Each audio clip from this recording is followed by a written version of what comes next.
Over to Nitin Bhai and Amrit Mani ji. Radhe Radhe, Amrit Mani ji. Are you Radhe there? Radhe. Thank you, Ajay ji. Thank you, Sunil ji. Thank you, everyone.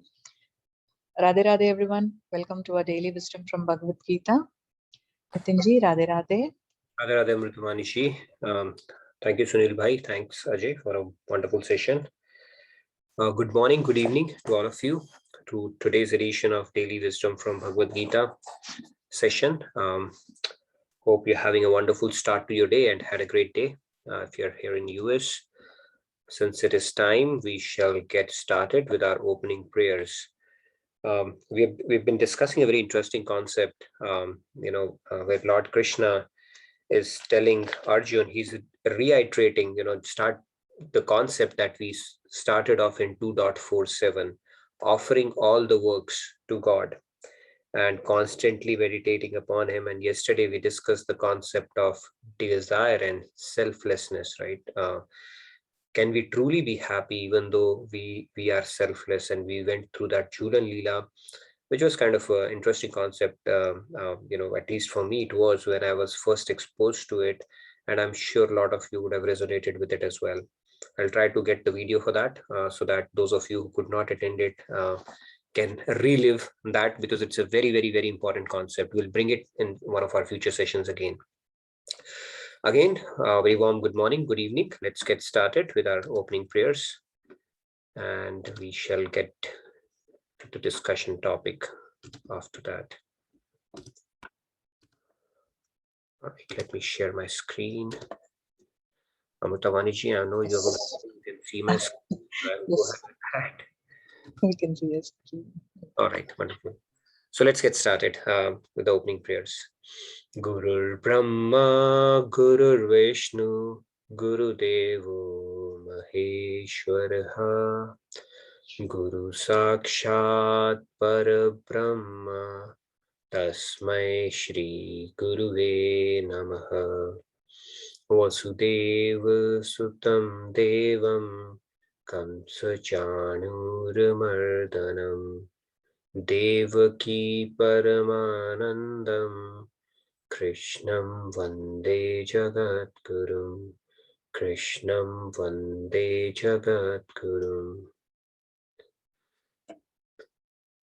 Radhe Radhe once again, everyone. So today we are on 3.31. I'm going to recite it and you're welcome to follow it, and then we'll get deeper into the deeper discussion today on this particular shloka.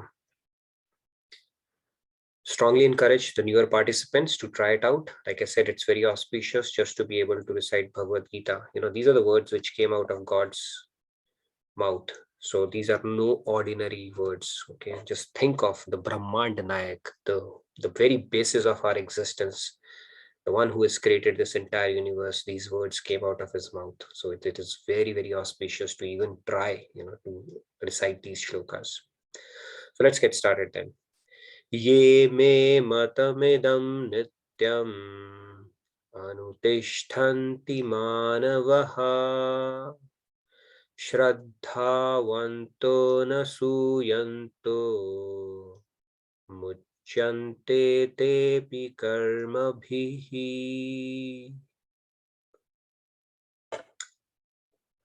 Do we have any volunteers? Shyamji. All right, please go ahead. Go ahead, Shyamji. Radhe Radhe. Thank you so much. Radhe Radhe. Radhe Radhe. Ye me matmidam nityam anutishtanti manava shraddhavanto suyanto muchyante te api karmabhi. Radhe Radhe. Na suyanto muchyante tepi karmabhi. These three will go together. So that's why your meters got a little out of whack, but well tried. Very nice, Shyamji, like always. Thank you. Let's move on. Thank you, Shyamji. I see Shaila Sharafji. Yes, sure. If you have a new participant. Ye me matamidam nityam anutishtanti manavaha shraddhavanto nasuyanto muchyante tepi karmabhi. Very nice. Thank you so much, Haji. Let me give it to Rupaji. Please go Yes, ahead. Rupaji, please go ahead. Radhe Radhe everyone. Radhe Radhe, Rupaji. Ye me matam idam nityam anutishtanti manavaha श्रद्धावन्तो न सूयन्तो मुच्यन्ते pi karmabhi. Very nice, Rupaji. You've been very consistently reciting it and practicing it as well. So keep it up. Very nice. Thank you very much. Thank you, Nitinji. Radhe Radhe. Radhe Radhe. Induji, please go ahead. I couldn't take that off. Thank you. Radhe Radhe. Radhe Radhe, Induji.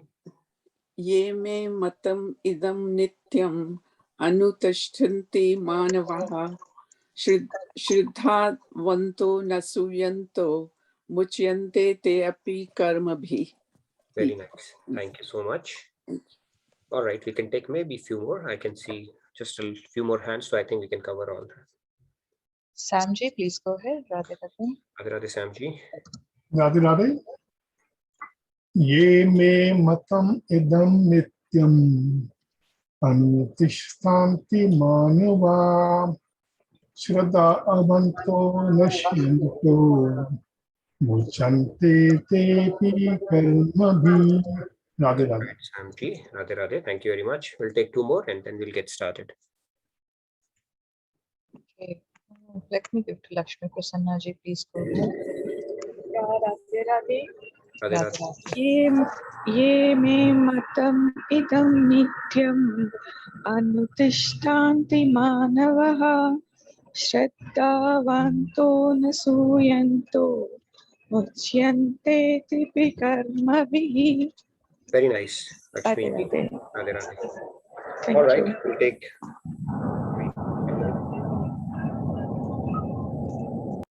Sorry. Dinesh ji, please go ahead. Radhe Radhe. Radhe Radhe. Eme matamidam nityam anutishtanti manava saddhavanto nasuyanto muchyante te bikarmabhihi. Radhe Radhe. Very nice. Thank you so much, Dinesh ji. Radhe Radhe. All right, last one we'll take. I see just one hand, so we can. Hegde ji, Radhe Radhe. Please go ahead. Radhe Radhe. Radhe Radhe. Ye me matamidam nityam anutishtanti manavaha श्रद्धावन्तो न सूयन्तो मुच्यन्ते तेऽपि कर्मभिः. Wonderful. What's your full name, Hekdeji? All right. You can. Sorry, she muted. Yeah, my name is Smita Hegde. Mitaji, are you joining from Bombay? No worries. So very nice. Yes, yes, Okay. yes. I'm Good. from Mumbai. Very nice. Love your recitation. So let's get started then. Ye who may my matam teachings idam these nityam constantly anutishtanti abide by manava human beings shraddhavanta with profound faith anasuyanta free from cavilling muchyante become free te those api also karma bhi from the bondage of karma. Short translation: those who abide by these teachings of mine with profound faith and free from cavil are released from the bondage of karma.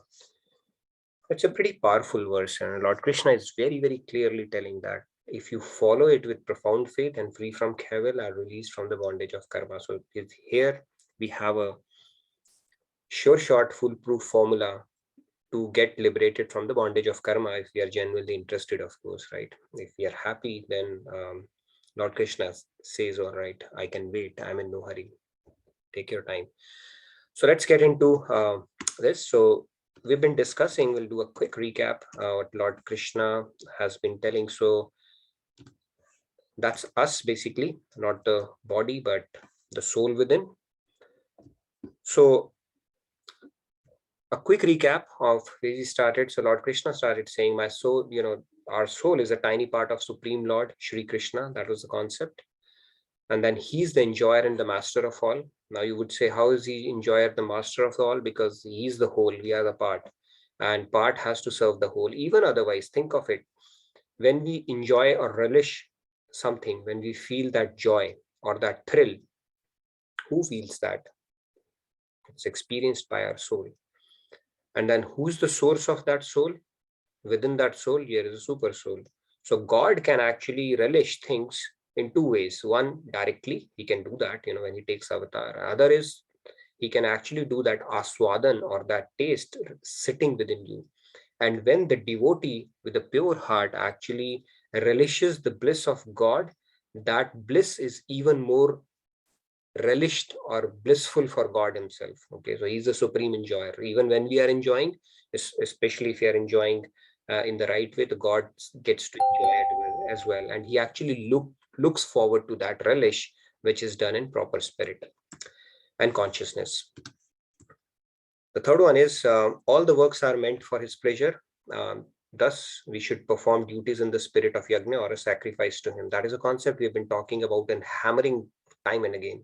That's a very basis in the premise of Karam Yoga concept that we talk about. When we do things for our enjoyment, that's where the karma becomes binding. It has a karmic reaction associated with it. When we start doing karma for the pleasure of God, bringing our talents to the fore as a service to God, that's when it becomes non-binding. That is one.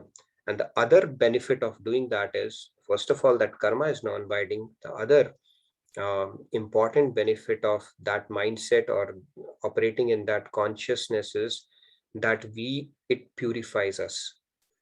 When I say purify, means antakaran shuddhi happens, right? We remember we spoke about this concept of our mind being, if we were to equate it with something tangible that we see around, then our mind would be a very old, dirty cloth.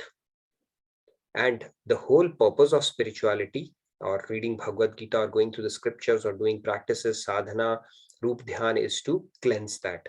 Because the only thing that is pure, as our scriptures say, is God or the saints of God. And there are other things God has given us as a basis for devotion, which is Nam, Roop, Gun, Leela, Dham, and his Parikar. So unless we are attaching mind to them, we will not become pure. And the other way of becoming pure is to start doing work as a sacrifice and for the pleasure of God. When we imbibe that spirit, or we start operating with that spirit, then it is uplifting and it is purifying and cleansing to our antakaran as well. So that is another concept. And the next one was, and then the God is basically, he's the supplier of all the energy. That is why there is a saying in Hindi, they say, right, Bhagwan ki marzi ke bina patta bhi nahi hilta. That doesn't mean that God is intending for the leaf to move. Basically, what it means is that he's the source of all the energy, which enables us to accomplish all the tasks. And his energy is non-discriminating. It is act agnostic. That means even if you are going to go and kill somebody, he's not going to stop his energy. He will still give you energy. The only thing will be, that karma will get logged against your soul, and you will have to bear the fruit of that karma. So God gives energy, but then there is a price for that.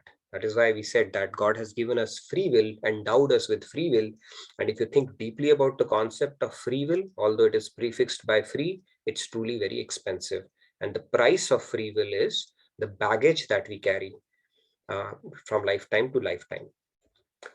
And so the key point here is we should not take credit for any actions which are authored by us, because at the end of the day, God is providing energy. Sometimes we start taking a lot of pride in things that we possess, right? And any good act that we do, we think I have done it, or we start building a subtle pride within ourselves. I did it, kind of a deal. That is what becomes a binding as well, because again, you might be doing a good deed, but then if you are taking the sense of doership on it, that means you have forfeited the opportunity for it to be perfect Karam Yoga, and you are still dabbling in Sattva Guna, which is again binding. So let's move. We'll have a bit of a discussion on this. This is a very important concept, a little philosophical discussion as well, technical as well as philosophical, before we move further. So let's try to understand the difference between these terms. Okay, it's not an English test, but more about a concept where what is the difference between ethics and ethos, a principle or an opinion. And the last one is more of a add-on example or an analogy around driving home the same concept, which is between gravity and gravitational force. Anybody who wants to take a shot at it, because this will drive a bit of a conversation that we're going to have in the next slide. So it's important that we get the difference clear before we move further. Anybody who wants to do that real quick? Samji, please go ahead. Radhe Radhe. I think I will just mention about the middle one, principle. Principle, you can say, is a kind of universal. Opinion is the individual. My opinion, your opinion, and somebody else's opinion. Principle is a kind of rule, constitution, or whatever is made by the Almighty, or whatever you can talk about. Ethics probably follows the same lines. Ethics is a kind of established so-called principles or something. Ethos, whatever the chaos or something in the vicinity or in the country or something like that happens. Something like that. Very true. Very true. I think you're getting there. Anybody else who wanted to add to that before I can expound on it and then move forward? Because this shloka, it's a very, very important shloka. If you look at it, the way Lord Krishna is actually expounding on this topic and how he comes across, it's a lesson for all of us. And that is why I wanted to have a bit of a discussion so that we are able to discriminate the difference, or be able to appreciate, I should say, the difference between these two. Yes, Padmaji, real quick, if you can explain or give it a shot. Yeah, I think everything which is on the left, these are universal things, right? Ethics, like the right or wrong, right? The perception of right or wrong, right? And then everything which is on the right, rather, it is individualized. Your fundamental opinions or your fundamental beliefs or your fundamental how much gravitational force which is acting upon your body. Gravity is the force which is acting upon the cosmos. So it's cosmos versus individual. Wonderful. I think you just hit the nail on the head. So yes. So yeah, I'll just expound quickly on that. I think you both of you touched upon that very nicely. I pretty much covered it as well. So ethics and ethos, yeah, like you said, the ones that you see on the left is pretty much universal, right? It is a basically it is there. I mean, it is objective and not subjective. Some things that you see on the right are very subjective. Ethos are a function of place, the kind of civilization, the society we are in, it could vary. Ethics is something which is universal.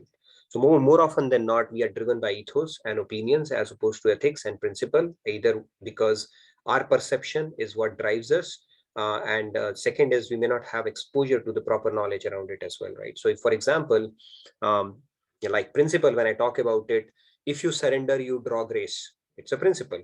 In Hindi, it is called Siddhant. If you through Karam Yoga, you can actually achieve God realization. That is a Siddhant principle that Lord Krishna has said. Through Karam Sannyas, you can complete your God realization as well. That is the principle, because it is a Siddhant given by Lord Krishna. For 99.9% of the people, the recommended path is Karam Yoga. That is an opinion of Lord Krishna. He's not given it as a Siddhant. However, when God gives opinion, it is not a regular, armchair intellectual opinion. God gives opinion, it has to be honored. That's as good as a Siddhant. But then with us, what happens is we say, I feel that, I think so. That is just an opinion. It may or may not be in accordance with the principle, which is only something which can come through a bona fide source, such as scriptures or through a guru. And more often than not, we are driven by our opinions, and our opinions, there is absolutely no basis of those opinions other than our own experience, other than what we have seen people, doing, saying, other than what Google says. So we'll get into that topic in more depth. But yes, on the right hand side, what we are seeing, it's very, very subjective. It is not objective. Same thing goes for ethics and ethos. Ethics is something universal. Ethos could be a function of society, place, time, and a lot of other factors can play into it as well. It's driven by our value system as well, right? It reminds me of a very nice joke. There was a husband and wife. They were going out on I think they went out on a vacation, and the wife, she liked to take a lot of selfies. So she was roaming around with her camera, and then came a big canyon, and she wanted to take a really exciting selfie. So she started taking a selfie, and then in the process, getting close to that canyon and getting, tilting a little more, a little more, a little more, until the husband simply told her, if you want to tilt a little more, close to this deep canyon, at least hand over the lunch box to me. Okay. So that is husband's ethos. He values the lunch box more than the wife. Okay. That can happen as well. Reminds me of another joke that Swamiji said, there was a guy in African tribes, right? There's a prevalent cannibalism. So some of the ethos do not prohibit or do not, it's not basically something that you have some kind of a mental barrier against. It's like, if you're hungry, you can eat anybody, be it a human or whatever. So this guy was he belonged to a cannibal tribe, and then he came to US and studied in a university. So this guy asked him, what is the difference between the person who used to be a cannibal previously and the person who's now educated, Western educated? So this guy politely responds back. He says, before I used to eat it with hands, and now I used fork and knife. Okay. So point being, that is also determined by our ethos or our belief system. If you think something is right, it's right. Whether it is in accordance with ethics or not is a different question altogether. Similarly, if you look at gravity, the gravity in Moon is 1/6 that of Earth. In Jupiter, I believe it's 2.5 times because of the mass of Jupiter, I believe so.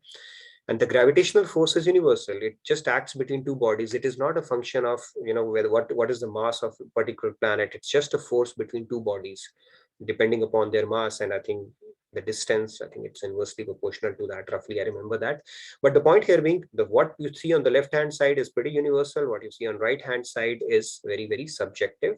And it's on a shaky foundation. Now let's look at it. Why am I talking about this topic? We'll map it to the shloka, going back to the shloka. We spoke about principle and opinion. Now, what happens in our regular world, as you would see, when you have, let's say, people or an armchair intellectual, when they have some kind of an opinion about something, usually it gets passed on like a principle, as if it is the principle. Just do it because I'm saying that, and do it because I think it is right, and because I'm saying it, that is why it is right. So that is a subjective opinion that gets passed on as a principle from year to year to year, right? That is how typically the world operates. You would have seen it from your experience as well. And we fall trap to that. I have fallen trap to it as well, where when you don't have a proper knowledge, just based on your opinion, you convince your mind, okay, I'm right because of so and so thing. And then you think of it as a principle in life. That becomes a principle, guiding principle for us as well. That is in the worldly affairs. Now, let's see God, how he's coming across here.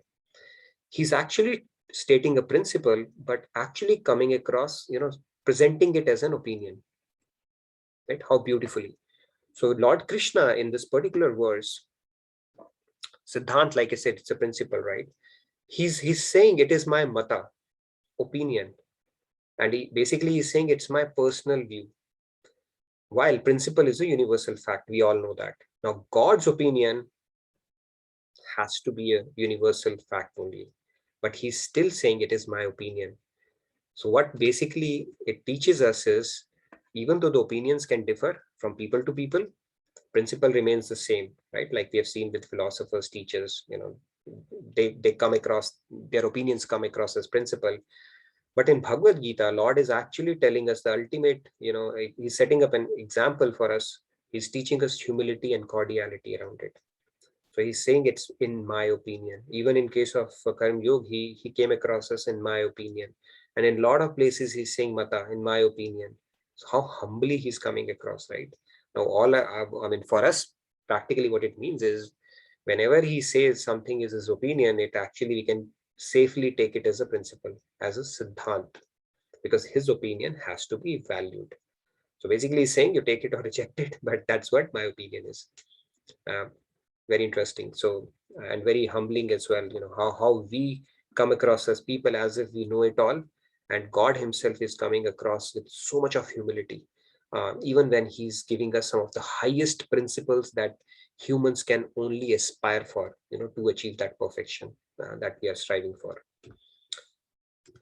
All right, so moving on.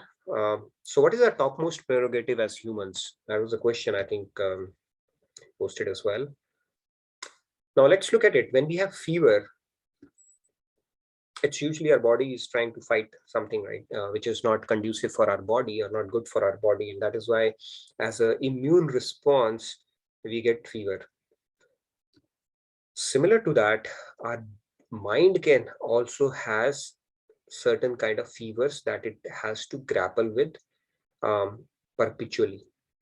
Okay, that fever temperature may increase or decrease, but that latent fever is always there. And what is that fever? It is called mental fever.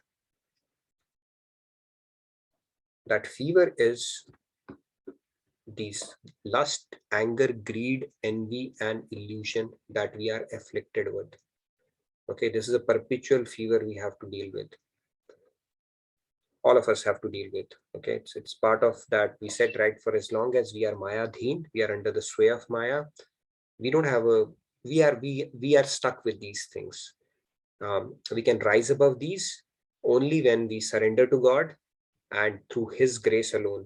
And until we are beyond Maya, which only can happen with God's help, not through our self-effort alone, these things will continue to torment us. Their intensity may diminish if we are doing sadhana and if we are spiritually progressing, but nobody can claim that they have gotten rid of illusion, which is ignorance, anger, lust, its manifestations around desire and other things, greed, envy, all of this.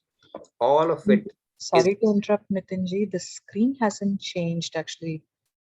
You can just see the previous one? Yes, we can see only the principle and opinion. We are not able to see the next one. Oh, something happened. I think stop share. Let me share it again. I thought only my screen was like that. Then I. Okay, good. You called it out. Are you able to see it now? Yes, yes, yes. Thank you. All right. See, you did not miss anything big. Only thing you missed a little bit of animation, which I think is okay. So yeah, the mental fever is these 5 things I spoke about: lust, anger, greed, envy, and delusion. Their intensity or the proportion may vary based on how much progression we have made spiritually, but then nobody can claim to be rid of these, no matter how elevated we are, as long as we are under the sway of Maya. That is the beauty of our scriptures. Absolutely no confusion about anybody at all.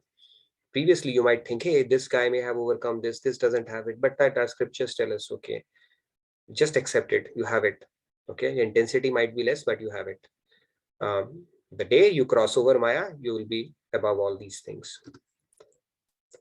Now, to pacify, if you look at it, pacify, right? I think there's a root pacifian or something like that in French or maybe in Latin. It basically, as you can see, the kid, when the kid is throwing tantrums or feeling uneasy, we put something in as pacifier in the kid's mouth. And what is the pacifier for this fever that we are all having? Like I said, it's a perpetual thing we are always afflicted with. The Lord Krishna is saying that just accept the teachings of Bhagavad Gita with faith and follow them in your life. In fact, it is so powerful. It is said that even if you pick up one shloka from Bhagavad Gita and base your life around it with sincerity and faith, of course, and which requires discipline as well, then that itself will make our life a success. One shloka has a power to transform our entire life and take us closer to the goal of our life, which is God realization. That is how powerful it is. So what Lord Krishna is saying, you have this problem, let me tell you, okay, you have this fever, mental fever, and you have, but the way to get over this fever is, at least to start taking those baby steps, is to start accepting these teachings with faith. And we will discuss more about faith and the divide between the theory and the practical, maybe in subsequent sessions or maybe the next session. But what he's saying is just accept it with faith. Don't put your intellect there like we do kintu parantu. All right, this makes sense, but this does not. this made sense to me, but this, probably did not. Always be wary or cautious around that. Just take everything. It's called Earth Kukat Nyaya, right? You cannot expect a goose to continue giving you eggs without having to feed it. So take all or reject all. If you reject all, there is a chance you'll come back and then you'll say, okay, now it started making sense. But don't get into the trap of selectively picking up stuff where your intellect will start playing tricks. Okay, this makes sense to me. Okay, this seems easy to me, so I'll accept it. But this kind of doesn't make sense, so I'll reject it. No, he says just take it with faith, because Bhagavad Gita teachings are not ordinary teachings. It's kind of a manual for life, and that's what Lord Krishna is saying. If you want to get over this fever. Furthermore, so in this way, Lord Krishna is saying this mental fever of lust, anger, greed, envy gets pacified. And our prerogative, the question that I posed was, as humans, is to know the truth and then modify our lives accordingly.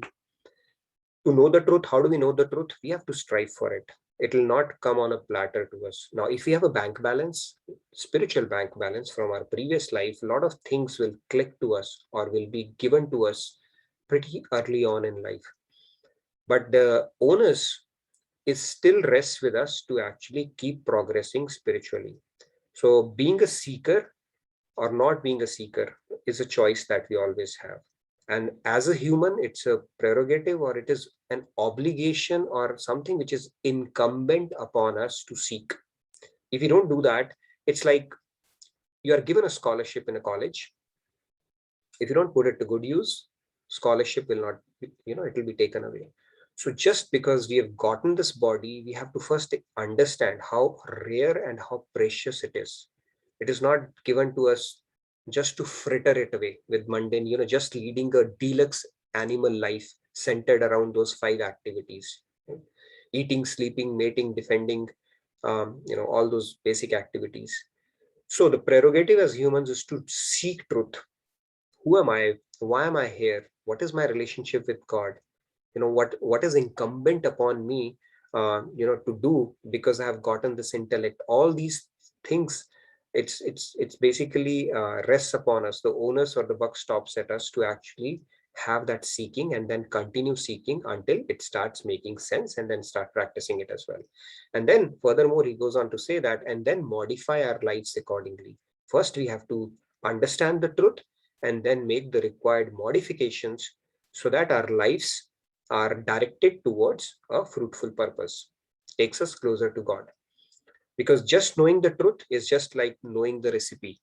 If you don't cook it and taste it, nothing's going to happen. And then it takes effort and exertion to modify our lives. Our mind will tell us to continue living in that comfort zone, but first seek the truth and then start making those adjustments, tweaks, and modifications so that we are fulfilling the purpose of human life that has been bestowed upon us more as a gift than anything else. Okay, so principle, opinion. You've spoken about this concept. What is the difference between these two? Opinion is subjective. Principle is not. In case of God, opinion and principle could be same, but in case of us, unless our opinion is in accordance with the principle, the deeper scriptural principles, then it is merely an opinion. So, and we can just form that opinion or follow that opinion or make that opinion as a guiding principle of our life at our own risk. That is essentially what this shloka is telling us about. Now, the previous verse that we did yesterday, Lord Krishna had told, that offer all the works to him. He had given that 4-step instructions, right? And because he knows that this particular statement that he makes, there are 2 outcomes for that. Let's look at those. The first one is people who have no belief in God, they can ridicule. What is he saying? When he says offer all works to me, when you hear this statement for the first time, it does not click. It doesn't make sense. It didn't make sense to me, at least. What does it mean, offer your work to me? Why should I offer work? I'm doing my work sincerely, honestly. What does it mean, offer work to me. So it really doesn't make sense, at least to begin with. And think about people who have absolutely no belief in God. So then they will invite, Krishna knows that, it will invite ridicule from those people. And on the other side, it may invoke rebuke, just discard this. What does it mean? It doesn't make sense at all. Those are envious of him. I mean, this term envious, we can have a bit of a discussion on that. It didn't initially make sense to me, but there are people, when you look at Purushottam Yog, that entire chapter in Bhagavad Gita, when Lord is talking about who is he, people think that, he's kind of some egomaniac talking. Well, that's not the case. God is simply stating who he is, okay, out of complete humility. In fact, it reminds me of that Mahabharata episode where Sanjay, you can go back and check it out, when Sanjay is narrating that to Dhritarashtra, to that divine vision, he says that, Krishna has gone on to say such big things about himself, that he's Himalaya amongst the mountains, he's Omkar amongst the syllables, he's Samved amongst the Vedas, and not even a trace of arrogance in his voice. It's kind of counterintuitive. He said such grandiloquent words about himself without even a trace of arrogance or pride in it. That is who God is. Now, if Arjuna asks him a question, he has to answer it honestly, who he is. And when he went on to talk about, how he can explain as best as possible to Arjun's mouth was wide open. And when he actually showed him his true form, he was like, all right, Krishna, I want to see you back in your two-armed form only. Anyways, so Lord Krishna knew that if the fact that he's asking to offer works to him, this statement can invoke both kind of emotions from people, depending upon whether they have faith or not. So that is why he's saying, rather than falling into the trap of this, because you simply accept my word with conviction, simply accept it with conviction. If you have faith, 80% of the battle is won. Obviously, you have to bridge it with the practice or following or imbibing it in our life, but simply having faith is turning a corner, right? They say that we don't walk with sight, we walk with faith, and faith can move mountains. And in this particular verse, Lord is very clearly saying, accept the teachings with conviction. And what will happen when you do that? He says, when you do that, you follow these teachings faithfully, you will become free from the bondage of karma. Free. And that is the bondage of karma, the baggage that we are carrying, which is making us repeat in this world, which is making Maya torment us lifetime after lifetime, and which is basically subjecting us to all the imperfections of Maya that we have to deal with, right? The troubles that we have, the uncertainty that we have around life, the fear, the anxiety, that lack of bliss and joy, that temporary phenomena that we experience with the material objects around us, all of that will be gone simply if you accept this message and start following it faithfully. Such a powerful verse, right, from Lord Krishna. So with that, let's get to some of the things that actually manifestations. I picked up a topic today, manifestations of ignorance. Why is it that we don't have that faith? Let's say even in Bhagavad Gita teachings, there are different manifestations of that ignorance. That is because of lack of knowledge. And lack of knowledge is called ignorance. We had that prayer, right? Astoma sadgamaya tamasoma jyotirgamaya. Tamsoma jyotirgamaya basically means take me from darkness towards light. Basically from ignorance towards wisdom. To have the ability to see things as they are, not seeing things as my mind is telling me to see it or as I wish to see them. So that is the prayer we do to God, so that once our intellect is, it is illumined with proper knowledge, that is when the ignorance will go away and we start seeing the things the way they are. And I'll tell you some of the barriers that we encounter, and that's where I would like to hear from participants as well. I can tell you the barriers that I had to overcome, initially, because our mind will give us enough reasons why this knowledge, we should not think too seriously about, or we should discard it, or maybe not, kind of a deal. Let's talk about that. And ignorance is not a bliss. Okay, as you can see in this picture, it's a kind of a humorous way of putting it.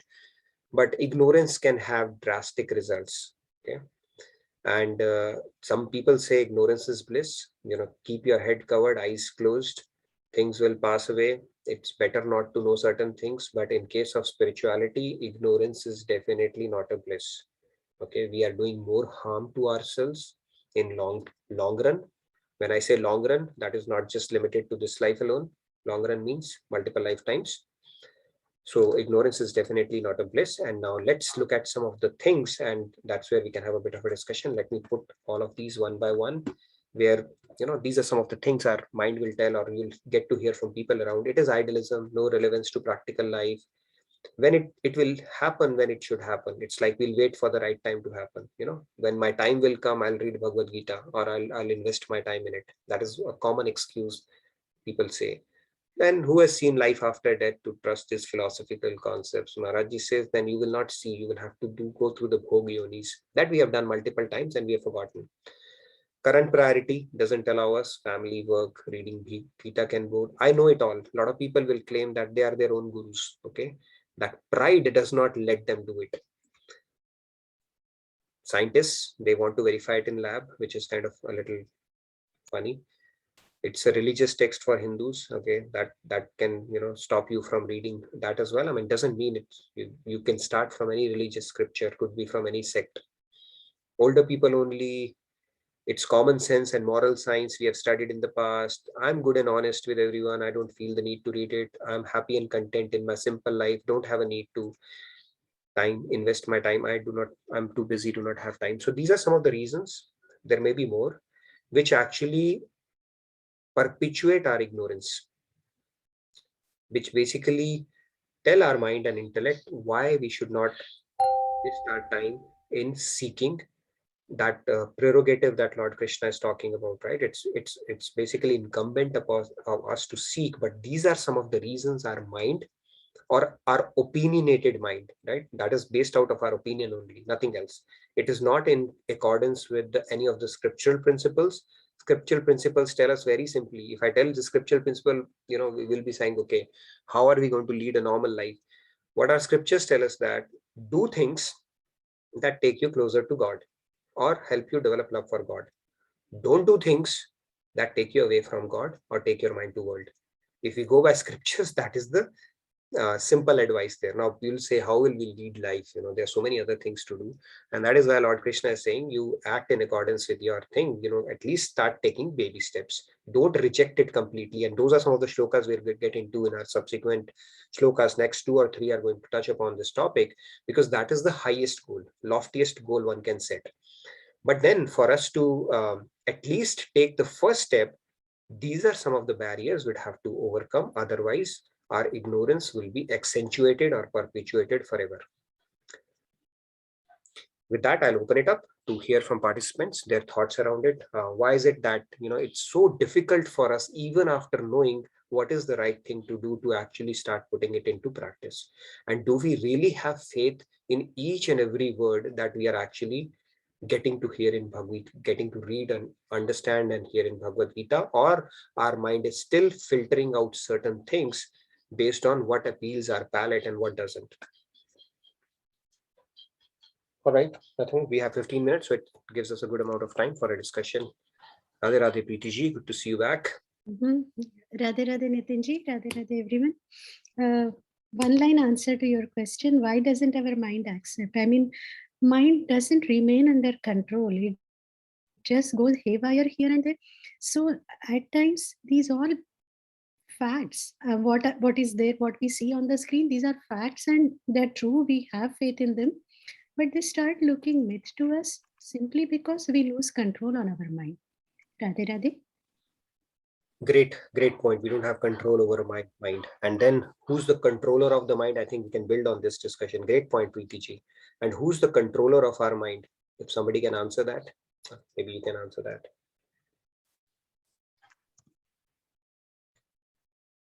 Anybody wants to take that? Who's the controller of our mind?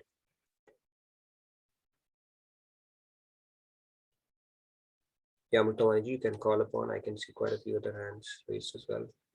Padmaji? Radhe Radhe. Radhe Radhe. Radhe Radhe.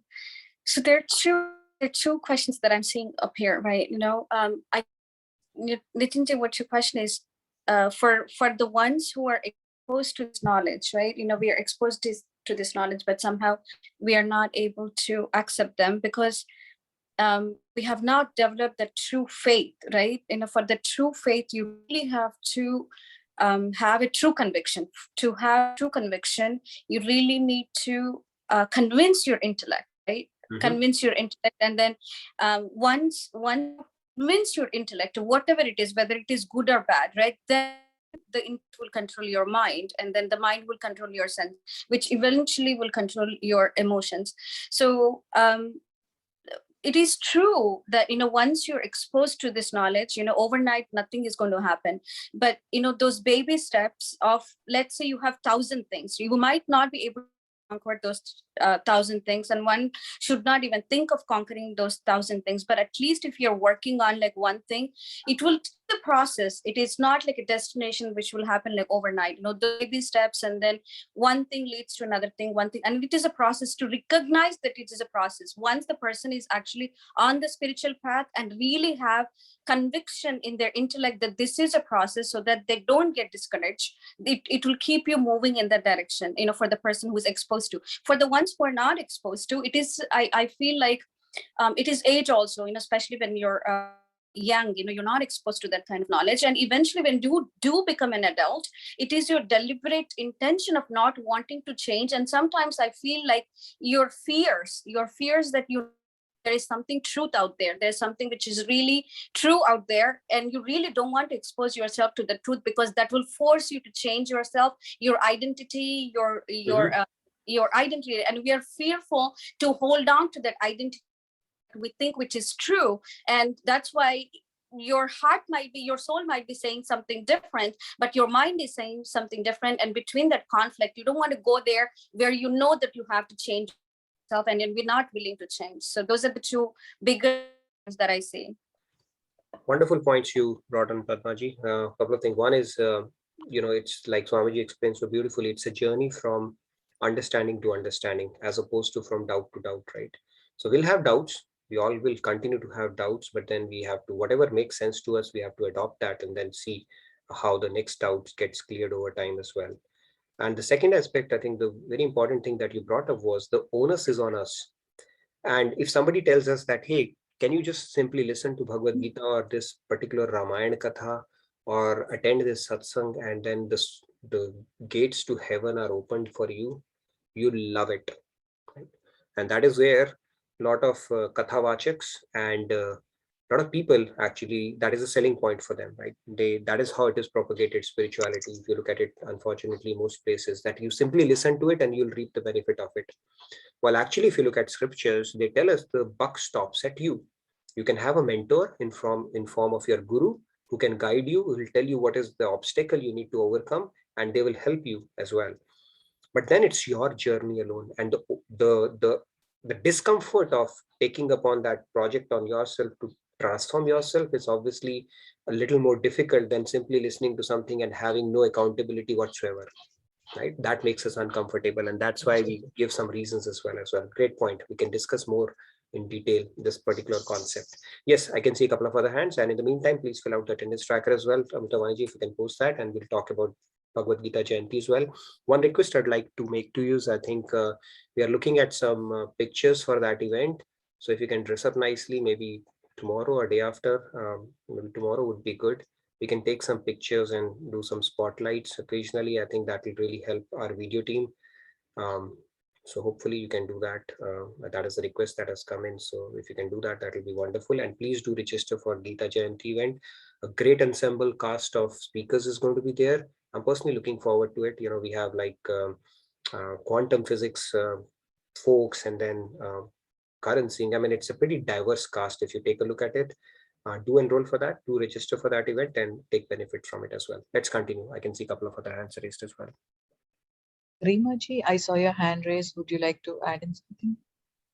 Yeah, I was just thinking, mainly people do not take up to religion, and, that what we were talking about is because of prioritize, they want to prioritize what is more important. Right. In other words, it means like, if somebody is poor, is struggling, he doesn't have a job, somebody is dead or sick or whatever, to him or that person, it's more important to take care of those things versus listening to Gita. That's what I feel. Because anybody, I see so many people suffering. Even if you tell them, let's go to the temple, they say, nahi, tabiyat theek nahi hai, I can't do it, So I feel is the priority of life, or what stage of life you are in. When you are young, you could care less. When you're in the middle age, you're going to try to take care of your family. When you're old, you may have time, but there are other priorities too. So that's why people do not take so much interest in religion or, Yep. Yeah, it's a priority. What we accord, our intellect accords importance to, right? So if it's our family, friends, and relatives that we think are going to be there perpetually with us even after his lifetime, even if we don't think that they are more important, then obviously we'll not be able to make it a priority for sure. But there's another thing, like they say, right? You don't dig a well when your house is on fire. So obviously, when people is grappling with some kind of a tragedy in their life, we can't expect them to take to spirituality at that moment. It could happen after the fact. Maybe in some cases it does as well. But then when the going is smooth, that is when, if we have the proper knowledge that this is important for the end of the day, we are doing it for whom? Are we doing it for God? Is it going to make God any more God? No, right? If we are doing it for ourselves, God has given us a framework. And when we truly understand that where our self-interest will truly get served, then that intellectual conviction and all those things will start falling in place. Right now, we are not convinced that it is truly beneficial for us. Okay, we think, no, it is, maybe not, but there are so many other things, right? I can immediately see which can give me happiness, that even though it is temporary. And that is where I think that practice has to deepen over time. But I think you brought in a great point. Yes, we have our priorities, and that is why our intellect is not convinced. All right, let's hear. Also, like, since if you, like you said, if you're already into it, then it's easy for you to take up the higher, elevate yourself.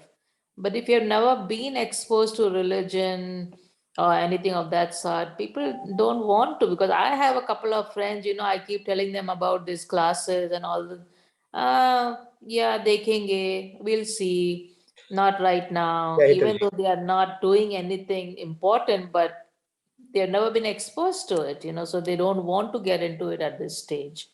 Yeah, Hitalji, we all have our own trajectory with regards to our spiritual trajectory, like we say, right? And a lot of it has to do with our past sanskars, karmas as well. So there's always a starting point.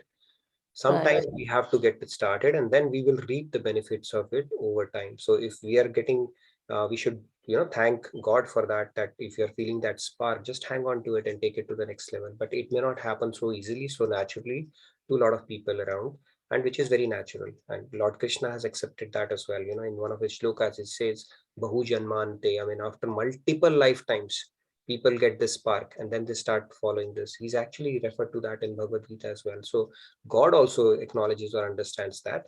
So we have to, let people be who they are.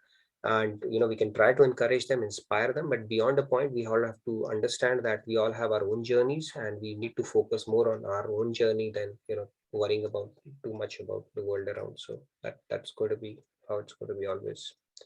But great point, Hitalji. Thank you so much. Let's hear from, I can see a couple of other hands. Yeah, it was Remaji who spoke. Now it's Hitalji. Thank you, Remaji. Hitalji, please go ahead. Thank you for waiting, Hitalji. Yes, Hitalji. Hitalji, we cannot hear you, Hitalji. If you can.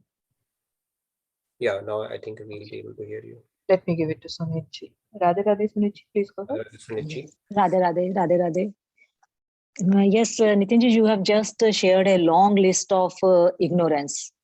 So, and you have said in today that lust, greed, anger, it will always be there. Intensity may vary. So my question is, can we ignore all this knowledge and directly jump into bhakti with full faith and devotion? Oh, yes. Radhe Radhe. Go for it. Yes, Sunitji. Nothing like it. Okay. We can actually, with full faith, it's important to keep our knowledge sharpened always. Okay. As long as your knowledge, you've intellectually convinced bhakti is the way to go with it with full flow. Bhakti is the ultimate goal anyways. Anything that takes you closer to God and help you develop those devotional sentiments, go for it. No second thoughts whatsoever. But keep your knowledge handy, because it should not happen that you come across somebody and they start giving you some dope, right? Okay, this is not there. This is what it is. Stephen Hawking's theory, that theory. And then your faith started shaking. That should not happen. If you have solidified it, go for it. Bhakti is the best thing. I think the mean and the end both can be bhakti in this path. Great point. Kumarji, you can go ahead. Radhe Radhe Nitinji, Radhe Radhe Amritavani ji, and Radhe Radhe everyone. Yeah, even I have seen many people say bhakti is the best marg in Kali Yuga, for certain reasons, right? Because other things need much more knowledge, much more contemplation. But even bhakti actually needs a bit of jnana, right? The Gyan Marg, what I mean is the knowledge that bhakti will take you far. We need that firmly in our intellect. If not, what we could, as you said, Nitinji, we could get swayed. Like we'll start doing something. Someone will come and say, for example, I'll tell you a very strange thing. My Kula Devam, as they call it, like, each family has their own deity kind of thing, for they follow a certain deity, is Subramanya, Shiva's son. And, we call someone, our neighbors, for a puja, and then some of the people from the north, or I think the west, I don't want to name any states and all, they said, no, we don't pray to Kartikeya.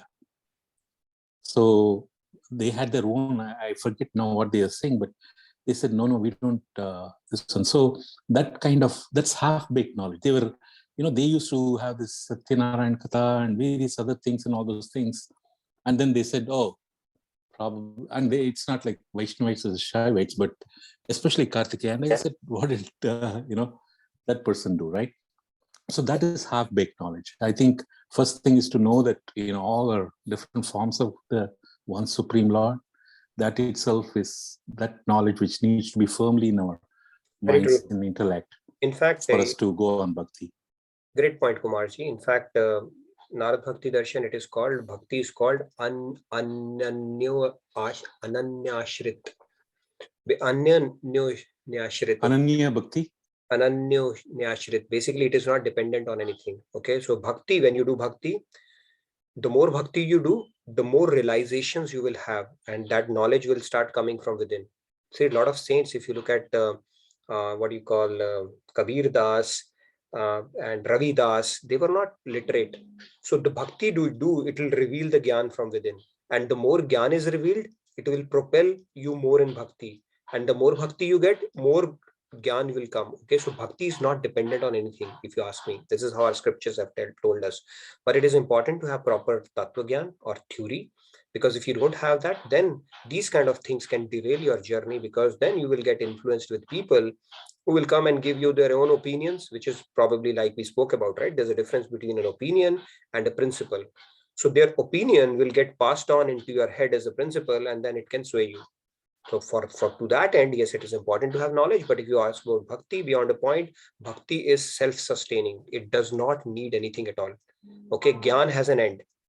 Bhakti does not have an end, and bhakti itself will reveal gyan to you. You will have realizations, and through that realizations, that knowledge will start revealing itself in your heart, basically, because our soul is divine, and that knowledge is already there. We simply start peeling the layers through bhakti. Great point too. And we can have a discussion on it, this concept alone, for an entire session, bhakti versus gyan, and why bhakti does not need any crutches whatsoever. Even in gyan, you need bhakti. It is called gyan yog. Yoga is bhakti. Karam also you need to mix bhakti, but bhakti can actually sustain itself on its own. And it is the thing. It is not something which is only for Kali Yuga, but it is the thing, basically, because it gives you the eligibility for the topmost prize God has to offer, which is divine love. And without bhakti, we cannot get that. it's a great topic. It's a great discussion point. Maybe we can continue to it maybe a little bit on Friday if we get time. Otherwise, this can have a session on its own. In fact, multiple sessions. We can go on and on. This is how deep this particular topic is. But wonderful discussion. Over to you, Amritamaniji, for the announcements. I know we have to make, especially for the Gita festival that is coming up. You can make the announcements and request for the volunteer seva that we need. See, we need a lot of skills actually, video editing, blog writing. If you can help out in anything, please give your names. We are always in need for inspired volunteers. Mamtavaniji has do that, and Mamtavaniji, you can talk a little bit about the Gita summit that is coming up. Yes, Nitinji. We do have a couple of hands raised and a comment. So should we take them and do it, or sure, we can do that quickly. Okay. Yeah. Samji, you can unmute yourself, Samji. Yeah, Radhe. Like the earlier question you were talking about controlling the mind. We ourselves are responsible for controlling the mind with our own intuitive buddhi, intuitive knowledge.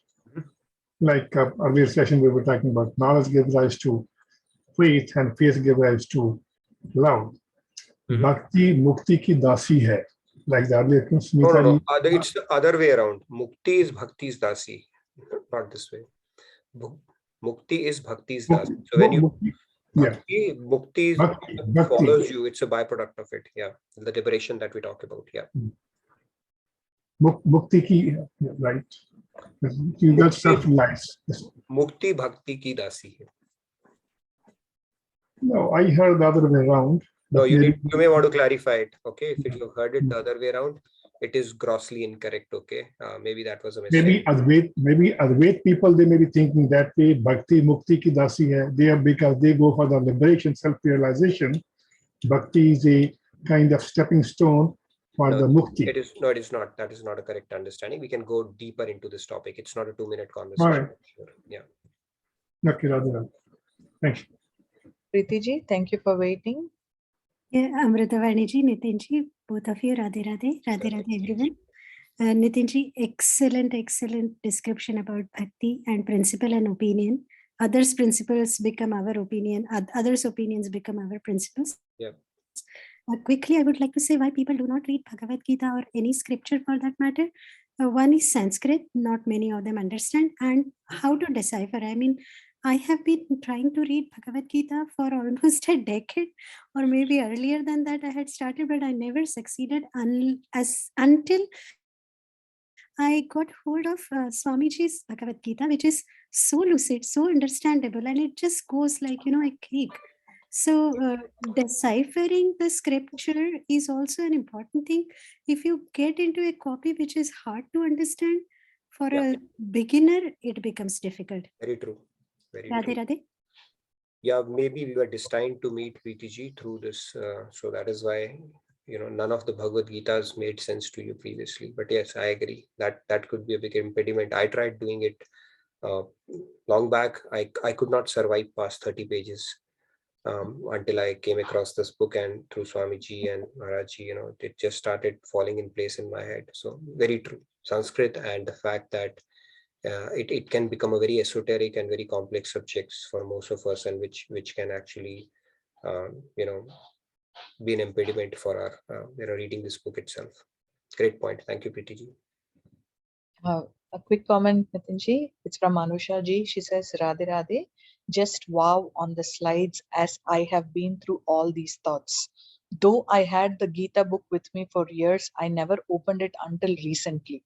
Ignorance created total havoc within me, which is when I turned towards spirituality. Thanks to my aunt who introduced me to Swamiji's video on YouTube. It has been an eye-opening journey so far. Wonderful, Anusha ji. Loved it. Your testimonial around it. I know a lot of us can relate to it. When we start to it, these are some of the common barriers we have to overcome in our minds. And then if they do get overcome, it's God's grace only. So wonderful. Yeah, and for the announcements, I will just share my screen quickly. Yes, Samantamaji, if you can tell how to register. I think you have already shared the link. That is great. Yes, I've shared the link and even for the volunteering. So please do sign up for this. So once you click on this link here, you would see who are the speakers and the registration is formed here. So we do have this thing, Gift a Gita. So please do sign up for that also. And once you scroll down, you see it, JKO Bhagavad Gita Summit. It's from December 10th, Friday to December 14th, Tuesday. So please do register for it. And yeah, that's it for this. Yeah, do you see these keynotes and everything over here? So we do have a Swamiji who would be giving the keynote speaker, and the chief guests are here, Dr. Karan Singh, and the guest of honor is Mr. Shiv Kira. So you can even sponsor here. So this is a sponsor for the Bhagavad Gita book, and I believe you can register here, sponsor it here. So, and for let me stop share screen. And please plan to come on screen on one of the days. I think tomorrow or day after we'll do that. We'll take a click. We are going to complete 1 year as well for Bhagavad Gita. Can you believe it? I mean, for me, it's very difficult to believe, but yeah. Yeah, on it has been a Gita while. Jayanti day, we had our first intro session. Yeah, if I had a video editor with me, we would have created a very nice collage of, the great moments, so many great moments we have had over the last 1 year. That is why I'm saying if you know video editing or you can spend time, please come over. We need a lot of help around that. But it's quite a milestone, and we'll see if we can do something special. But regardless, if you can turn on your cameras tomorrow, we'll spotlight and get some shots basically for the upcoming Gita Summit. I think that is a request that is coming. So hopefully you can do that. Help out on that as well. Yeah, and for tomorrow's sessions, morning gems with Swamiji, 7:30 a.m. CST, Bhagavad Gita study session, 9 a.m. CST, Bhakti Shatak, 8 p.m. CST, Daily Wisdom from Bhagavad Gita, 9 p.m. CST. And I believe our book club, which is on Friday, 10 p.m., it has been preponed to 8 p.m. CST. So please do make a note of that. And like Nitinji said, Friday, maybe we all can get dressed up and, Nitinji. Friday, we can do that. Yeah. Let's do it on Friday then. Friday evening, Saturday morning, we can present our bestest versions. I mean, mine is whatever it is. So let's do that on Friday. That way we can get some good shots, I believe. So hopefully you all can prep for that. The attendance tracker has been posted, so I will be posting it once again now. Nitinji, okay, Shamji, Radhe Radhe, you had... Radhe Radhe, Shamji. Yeah, one small request. Saturday, I might not be there. Oh, so we'll take your shot much sooner then. Okay, let's do it for you. I always see your smiling face, so I think we can do it on any of the sessions, Shamji. Thank you so much for that. Thank you, Shamji and Samji. I always get to see you. Makes it easier for me to, if I see some faces. Padmaji does that. Anishji, thank you so much. It always helps me putting faces to names. But yeah, we'll do that on Friday. Hopefully you all can do that as well. I feel so good that I am somewhere there. No, people can see me, I can see them. So I feel so good.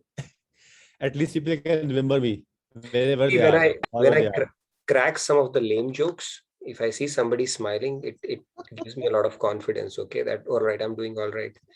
So if I see faces, it gives me. Yeah, seeing faces always helps. Otherwise, I don't even know if people are sleeping or are they even connecting or what's going on. I don't get any reaction. So it always helpful to see a few faces at least. It requires a lot of gut to speak at such a length and such an enthusiasm with the entire an hour. People like you are really blessed, I say, because it's not easy to speak with a blank screen around you. It really requires a lot of patience, lot of guts, lot of something from within to speak the same level, same enthusiasm throughout. It's been 1 year you're doing the same thing, and I feel that if some of us can be there with you, so that we laugh with you, smile with you, we feel with you. Thank you, Shamji. What we can do. Thank you, Shamji. Hopefully No, thanks for saying that. Yeah, I would love to see if you can turn on your cameras. Always helps. But yeah, I mean, Swamiji told that this motivation, in fact, Swamiji tells this story when he started doing Prachar. He asked Maharajji, can I at least have 7-8 people sit in front of me so that I can practice, how to give a discourse in front of them. So Maharajji told him a very beautiful nugget. He said this motivation to speak, right, or delivering what you are doing is not external, it is internal. Okay, so, and then he said he started practicing looking at the wall. So I'm not saying I'm trying to do that. I'm not even there, but at least seeing a couple of faces gives me an assurance. Okay, something is happening. If not nobody, then Amrutamani ji is there. Okay, so I focus on one thing and then keep speaking about it. But yeah, it always helps if more people can turn on their cameras, and it's always good. But really appreciate that for those of you who can actually turn it on. Shyamji, your smiling face is always. Thank you, Lakshmi ji. Good to see you, and hopefully we can see more as we go through these sessions. Like I said, it's always good to put faces to names, names to faces, or faces to names. Yeah. Thank you, everybody. Appreciate you giving me 60 minutes of your day every day. And it means a lot. So thank you again, everyone. Thank you, Nitinji. Nitinji, Anishji is helping us. He's doing the seva for us of co-hosting, Anishji. Oh, wow. Who's that? Anush? Anishji. Anishji. Wonderful, Anish. You are pretty much on a fast track. Okay. If you have anybody has video skills or any other things that we want to, I think we have a list for that. Please let me know. And if you want to work with me, I'll be more than happy to work with you as well. It's an opportunity to actually fine-tune your presentation skills as well. Actually, I'm learning more as I do these Gita presentation than I have ever learned before in my corporate life, trust me. So, and then Bhagavad Gita is there as well, right? So there are a lot of things, could be small sevas, gathering examples, getting pictures, thinking about a particular thing and think how we can present it creatively. There's so many things we can do together. So if you're interested, do let me know and fill out the attendance tracker and we can do our closing prayers for the day then. I can ask Palin if he can help us with the video editing. I can ask Palin if he can help with us video editing because he's sometime. That will be wonderful if Palin can do that. I think it's a great skill to have. And if you know video editing, it can take you, I mean, it's a great skill, I would say, to have in these times. So yes, sure, we can start small. Let me know. I'll enable him. At least he can start looking at some snippets and create something. Sometime and ask you what all needs to be done. So if you can help us out, sure, I can try it out. Sure. Seema ji, you want to help out in video editing as well? You can unmute her. Seema ji, you. Yeah, Radhe Radhe. Yes, I am actually Nikita. I've joined with my sister's mobile. So, Nikita Khatri. I'm actually doing SMEX workshop worksheets I make for Rachna ji. Okay. But I can do this work as well. I'm actually in a learning mode.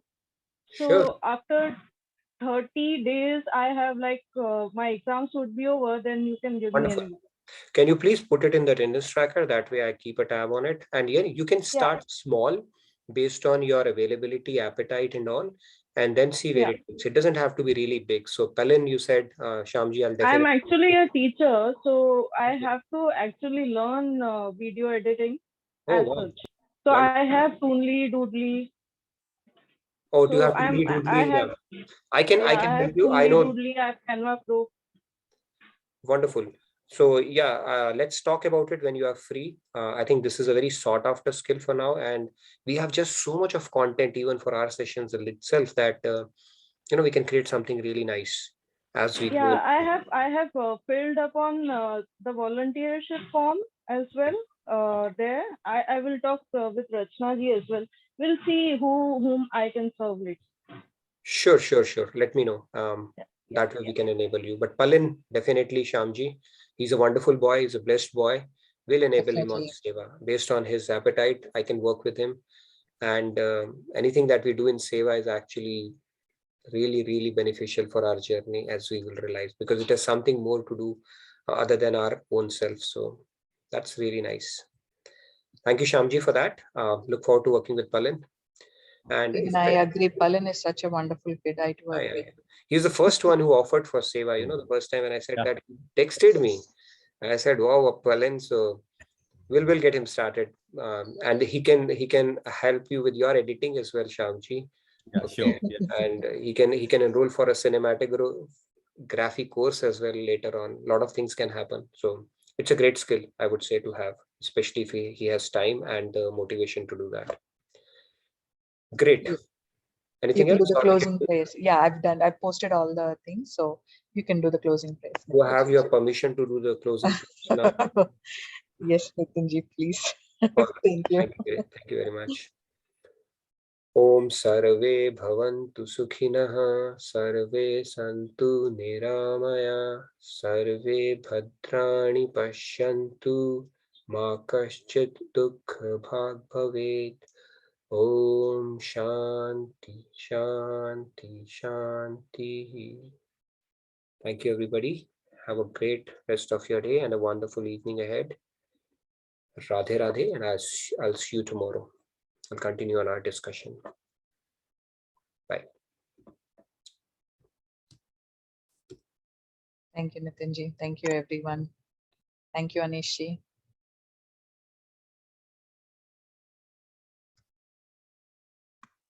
Radhe Radhe. I will be closing the bridge now.